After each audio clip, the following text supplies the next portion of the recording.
ಮಳವಳ್ಳಿ ಶಾಸಕ ನರೇಂದ್ರ ಸ್ವಾಮಿಗೆ life threat. ಭೂಗಳ್ಳರಿಂದ ಶಾಸಕ ನರೇಂದ್ರಗೆ ಜೀವ ಬೆದರಿಕೆ. ಮಳವಳ್ಳಿ ಶಾಸಕ ನರೇಂದ್ರ ಸ್ವಾಮಿಗೆ ಲೈಫ್ ಥ್ರೆಟ್. ಭೂಗಳ್ಳರಿಂದ ಶಾಸಕ ನರೇಂದ್ರಗೆ ಜೀವ ಬೆದರಿಕೆ ಇದೆಯಂತೆ. ಬಹಿರಂಗವಾಗಿ ಕೆಡಿಪಿ ಸಭೆಯಲ್ಲಿ ಶಾಸಕರು ಈ ವಿಷಯವನ್ನ ಪ್ರಸ್ತಾಪ ಮಾಡಿದ್ದಾರೆ. ಸಾವಿರಾರು ಎಕರೆ ಸರ್ಕಾರಿ ಜಮೀನು ಕಬಳಿಕೆ ವಿರುದ್ಧ ಶಾಸಕ ನರೇಂದ್ರ ಸ್ವಾಮಿ ಸಮರ ಸಾರಿದರು.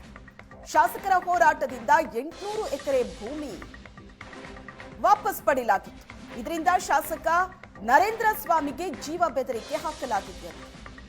ಕೆಡಿಪಿ ಸಭೆಯಲ್ಲಿ ಬಹಿರಂಗವಾಗಿ ಶಾಸಕರು ಇದನ್ನ ಪ್ರಸ್ತಾಪ ಮಾಡಿದ್ದಾರೆ. ತನ್ನ ವಿರುದ್ಧದ ಷಡ್ಯಂತ್ರದ ಬಗ್ಗೆ ಕೆಡಿಪಿ ಸಭೆಯಲ್ಲಿ ಮಾಹಿತಿ ಕೊಟ್ಟಿದ್ದಾರೆ ಶಾಸಕರು. ಉಸ್ತುವಾರಿ ಸಚಿವರ ಸಮ್ಮುಖದಲ್ಲೇ ನರೇಂದ್ರ ಸ್ವಾಮಿ ಪ್ರಸ್ತಾಪ ಮಾಡಿದ್ದಾರೆ. ಸಾವಿರಾರು ಎಕರೆ ಸರ್ಕಾರಿ ಜಮೀನು ಕಬಳಿಕೆಯ ವಿರುದ್ಧ ಶಾಸಕ ನರೇಂದ್ರ ಸ್ವಾಮಿ ಸಮರ ಸಾರಿದರು. ಶಾಸಕರ ಹೋರಾಟದಿಂದಲೇ 800 ಎಕರೆ ಭೂಮಿ ವಾಪಸ್ ಬಂದಿತ್ತು. ಇದರಿಂದ ಶಾಸಕ ನರೇಂದ್ರ ಸ್ವಾಮಿಗೆ ಜೀವ ಬೆದರಿಕೆ ಹಾಕ್ತಿದ್ದಾರಂತೆ. ತನ್ನ ವಿರುದ್ಧ ಷಡ್ಯಂತ್ರ ನಡೀತಿದೆ ಅಂತ ಕೆಡಿಪಿ ಸಭೆಯಲ್ಲಿ ಉಸ್ತುವಾರಿ ಸಚಿವರ ಸಮ್ಮುಖದಲ್ಲೇ ನರೇಂದ್ರ ಸ್ವಾಮಿ ಪ್ರಸ್ತಾಪ ಮಾಡುತ್ತಾರೆ. ಸಮಯ ಬಂದಾಗ ದಾಖಲೆ ಬಿಡುಗಡೆ ಮಾಡ್ತೀನಿ, ಹೊಗೆ ಹಾಕಿಸೋದಾಗಿ ಮಾತಾಡಿದ್ದಾರೆ ಅಂತ ನರೇಂದ್ರ ಸ್ವಾಮಿ ಹೇಳಿಕೆ ಕೊಟ್ಟಿದ್ದಾರೆ.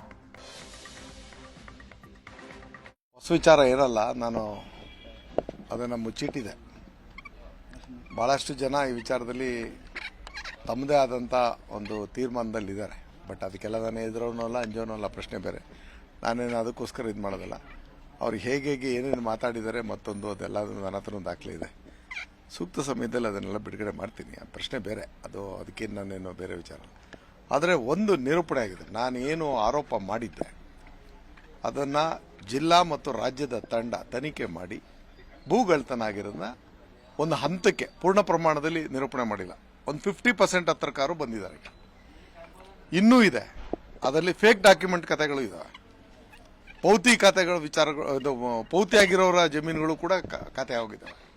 ಆ ಥರದ್ದು ಇನ್ನೂ ನಾನು ಅದ್ರ ಬಿಡೋದಿಲ್ಲ. ಅದ್ರ ಪೂರ್ಣ ದಡ ಮುಟ್ಸೋ ತನಕ ನಾನಂತೂ ಸುಮ್ಮನೆ ಕೂರೋದಿಲ್ಲ. ಅದನ್ನು ನಿರೂಪಣೆ ಆದಮೇಲೆ ಮಾತಾಡಬೇಕು. ನನಗೆ ದೂರುಗಳು ಬಂದ ಆಧಾರದ ಮೇಲೆ ಹಲವಾರು ಪ್ರಕರಣಗಳು, ಇದೇನು ಒಂದೆರಡಲ್ಲ, ಈಗಲೇ ಸಿಕ್ಕಿರೋದೇ 800 ಎಕರೆ ಆದಮೇಲೆ ನಾನು ಆರೋಪ ಮಾಡಿದ್ದು 2500 ಎಕರೆಗೆ. ಅದರಲ್ಲಿ ಜಿನಿಯನ್ ಎಷ್ಟು ಅಥವಾ ನಿಜವಾಗ್ಲೂ ಫೇಕ್ ಎಷ್ಟು ಅನ್ನೋಂಥದ್ದು ಇತ್ಯರ್ಥ ಆಗಬೇಕಲ್ಲ. ಒಂದಂಶ ನಾನು ಹೇಳ್ತಾ ಇರ್ತಕ್ಕಂಥದ್ದು 800 ಎಕರೆ ಸಿಕ್ಕಿರ್ತಕ್ಕಂಥದ್ದು ಸತ್ಯ ಆಗಿದೆ. ಈಗ ಅದಕ್ಕೆ ಸಂಬಂಧಿಸಿದಂಥ ಅಧಿಕಾರಿಗಳ ಸಸ್ಪೆಂಡ್ ಆಗಿದೆ. ತನಿಖೆ ಇನ್ನೂ ಮುಗ್ದಿಲ್ಲ. ಈ ಹಂತದಲ್ಲಿ ನಾನು ಬೇರೆ ಮಾತಾಡೋದು ಅಷ್ಟೊಂದು ಸಮಂಜಸ ಅಲ್ಲ. ಹೊಸ ವಿಚಾರ ಇರಲ್ಲ. ನಾನು